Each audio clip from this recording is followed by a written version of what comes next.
In today's video, we look at the region that is the focus of our course, both the geographical scope and the people who live there. So the most striking part about Islamic history is the extremely rapid expansion at the beginning. And this is necessarily going to be a very short overview here, and I invite you to read up in some of the literature that we will point you to in the additional materials. But if you take the flight of the Prophet from Mecca to Medina, which is normally the beginning of the Islamic time, the Hijrah in 622, until the death of the Prophet in 10 years later, already the entire Arab Peninsula is unified.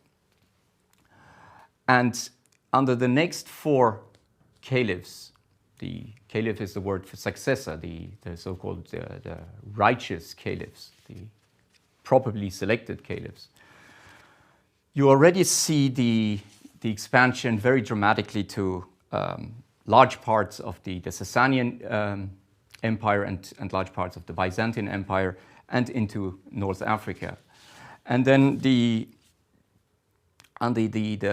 caliphate that follows after the Umayyads from 661 till 750, you see a dramatic expansion from the Hispanic Peninsula right up to present-day Pakistan and parts of India. So this expansion within a span of 130 years is one of the things you should remember. It's dramatic, and it's a source of pride, and it's seen as as a symbol of the strength of this new religion and its ability to organize people. And then from 750, you have the Abbasid Caliphate that begins the so-called Golden Age of Islam. They moved the capital to Baghdad, which they found in 762. And this new city quickly becomes a metropolis of attracting scholars, artists, writers, tradesmen from all over the known world. And it's characterized by great tolerance, great administrative efficiency.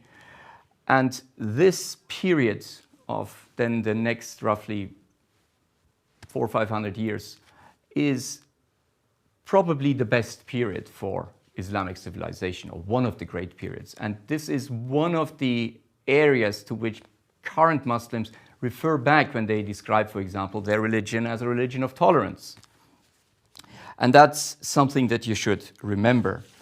All this comes to an end in 1258 when the Mongols, who had left their homeland in Central Asia and swept across the world, they come and destroy Baghdad. The Abbasid Caliphate is forced to flee to Cairo.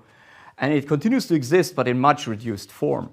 And now you have rival caliphate springs up in Cordoba, in present-day Spain.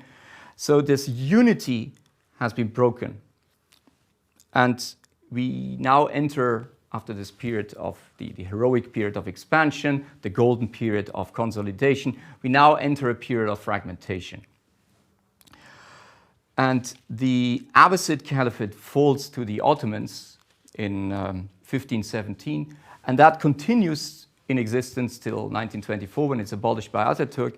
But now we have, and that's the other thing I would like you to remember, a situation where the caliph, who is nominally the head of government and the head of the religious community, has become dependent on military soldiers, often slaves, and you now have this institution of the slave soldier on which the security of the ruler depends. So you now have a bifurcation. You have the caliph, who is nominally the ruler and the spiritual head, but de facto, the ruler is the sultan, who is dependent on his, and is often drawn from these slave soldiers.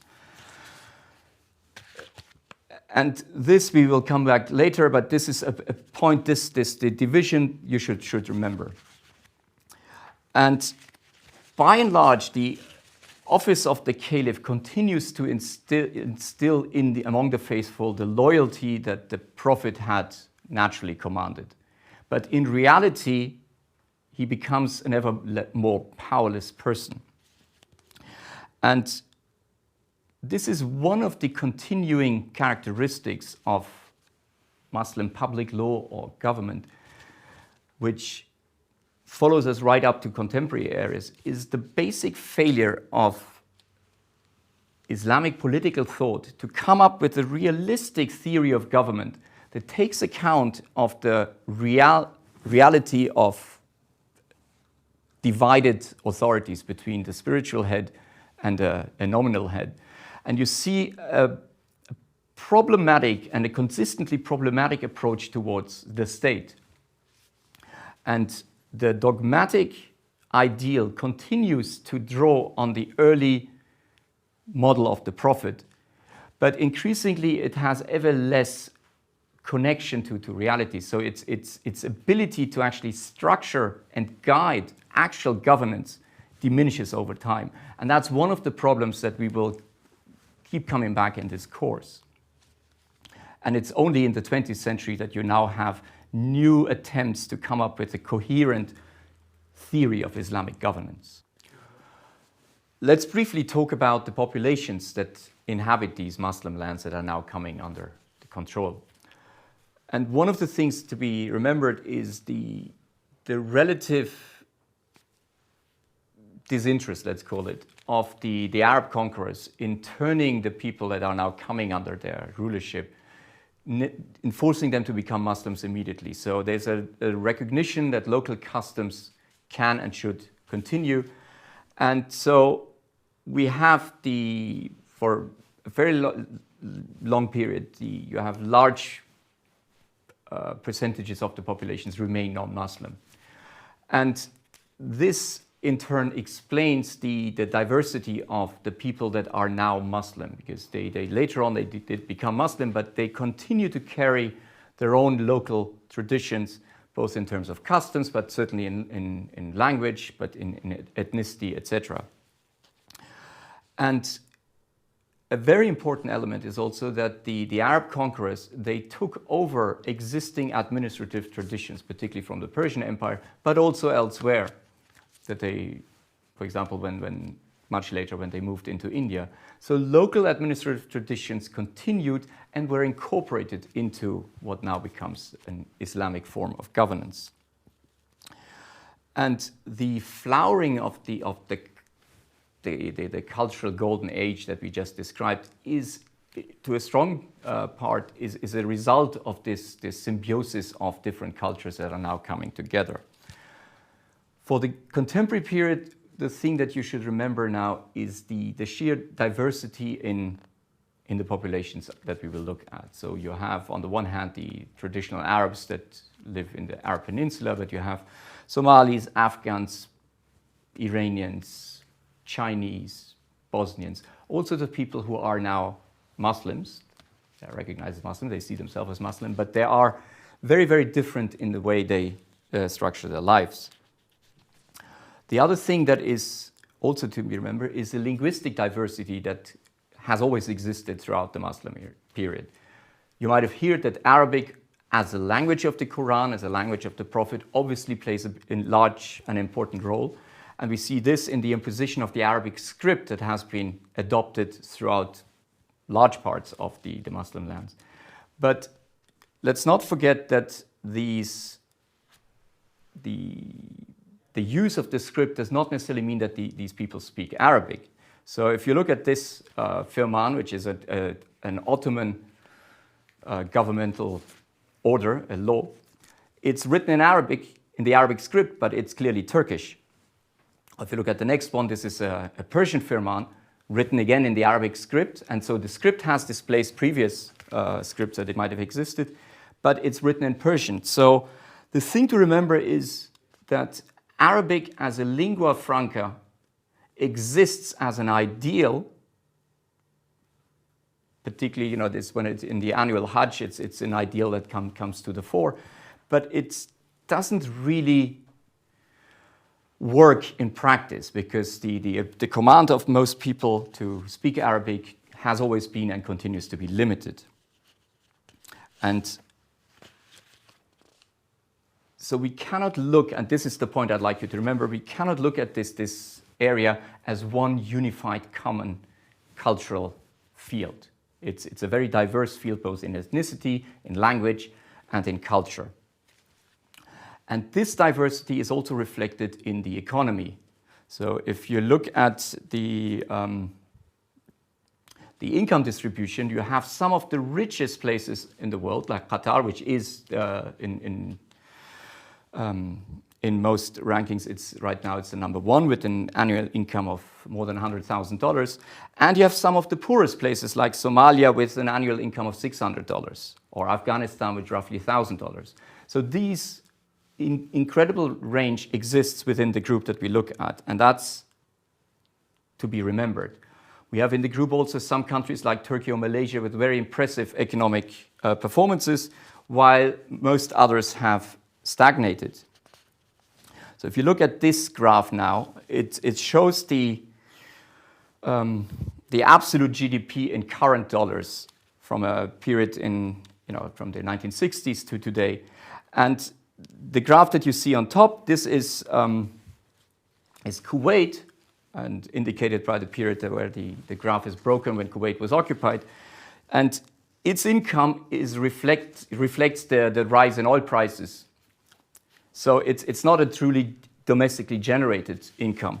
And the two other graphs that are going up is Malaysia and Turkey, two countries that have had relatively impressive economic performances. But all of the others are almost stagnant in their income. And that's a point and a problem that we'll keep encountering as we go through this course. The other element is the cultural diversity, the domination of existing cultures. So if you see here, you have women in Afghanistan who traditionally wear a burqa, full covering of the entire body and face, same in the Arab Peninsula. And you have people here in Indonesia who do not cover themselves at all. Perhaps most important is the variation that we see over time. If foreignpolicy.com, the newspaper, they have a good series that I invite you to go and look out, check out their website and the photos that they have placed there. And it's a very interesting juxtaposition of how life used to be in some parts, in some important parts of the Muslim world, and how, for example, women used to dress here in Tehran or in this photo in Egypt. And you all know how the dominant rules are today with respect to female covering in both of these countries. But apart from ethnicity, language, wealth, or social customs that we've just seen, perhaps the greatest divergence within this group exists between well-established old imperial powers like Turkey, Iran, or Egypt, which have strong governmental traditions, reasonably well-functioning institutions, and countries that might have an old tradition but have very young state traditions like Saudi Arabia, Afghanistan, Somalia, and which ensuingly often have very weak state institutions. Here, for example, you see the palace of the Ottoman Sultan that he built for himself. And here it's contrasted with the palace that the Germans built for the Afghan king. So it's not something that the Afghanistan could produce itself. And that's reflected in this mosque that the Ottomans built for themselves in Istanbul. And they exported pretty much exactly the same mosque to Kabul. This is the Mosque Do Shamshire in Kabul that survived the war better than the palace. But you can see this is not something indigenous to Afghanistan. It has been imported by and been given as a gift from outsiders. This divergence in state capabilities somehow contradicts the basis of international law ever since the Treaty of Westphalia in 1648, which stipulates sovereign equality as the basis of that system. You have a conceptual package consisting of sovereign equality, domestic jurisdiction, territorial integrity, which treats all states as legally equal. And there are good reasons for this in international law, and that's what I teach my students in international law. But it's important for us to remember that there is a fictitious element in this equality. Obviously, states are not the same, and their capabilities are very different. And when we look at Afghanistan, the model that we just described, this problem of assuming an existing fully functional sovereignty becomes problematic, and that's something we will refer to later. So if you look, for example, at the Bonn Agreement of 2001, when the international community tried to rebuild Afghanistan, it started off from the basic idea taken from general international law that, and I quote now from the Bonn Agreement, it's reaffirming the independence, national sovereignty, and territorial integrity of Afghanistan. That is a good normative basis to start from, but in practical terms, and as you see now, the list annexed to the Bonn Agreement of 29 ministries that Afghanistan was ostensibly supposed to have that enabled it to govern, these ministries existed only on paper. They were not, this country had no functioning governmental traditions. And that is a problem in a fair number of the countries that we will look at in this course, particularly Somalia and Afghanistan are obviously the most extreme in this respect. The last point I tried to make, which explains a divergency and commonality in our group, is the whole problem of law and power. What Weber calls it the Oriental patrimonial state, something we just discussed, you know, the particular form of authoritarian governance that existed in history. And here you have a painting of a Mamluk warrior, one of these slave soldiers we just described. But there's a failure to develop this system into a legally formulated feudal system that then could form as a basis of, you know, proper legal relations. And as with the slave soldiers, you now have the problem of Praetorianism. You have those people in charge of the military and the defense function who simply assume power against the civilians. Here you have a painting of General Zia-ul Haq from Pakistan. And this is a problem that is endemic to not just to the Muslim world, but it's particularly prominent in the Muslim world. And it's something that has been described as an authoritarian bargain. You know, there's an Arab social contract where the populations would keep quiet and the ruler would just, as a paterfamilias, take care of them in economic terms. And you see here, you know, there are right-to-work stipulations in virtually all Arab constitutions, where the state assumes the responsibility to take care of the economic well-being of its populations. Obviously, as we all know, this is a responsibility, a promise that most of these governments have not been able to fulfill. And that's part of the story we see now in the current upheavals. But note already now that this is not just an economic bargain. As we will come to in some of the later videos of this week, it's also a psychological bargain. It's the population seeking security and certainty in an age dominated by the forces of modernity that sweep aside old certainties and, you know, traditional ways of life. And so they look to the state and the ruler to provide them this authoritarian home. And that's what Erich Fromm calls the fear of freedom, something we will discuss later on. And that's this psychological and economic component of the authoritarian bargain is something we will discuss in the next video.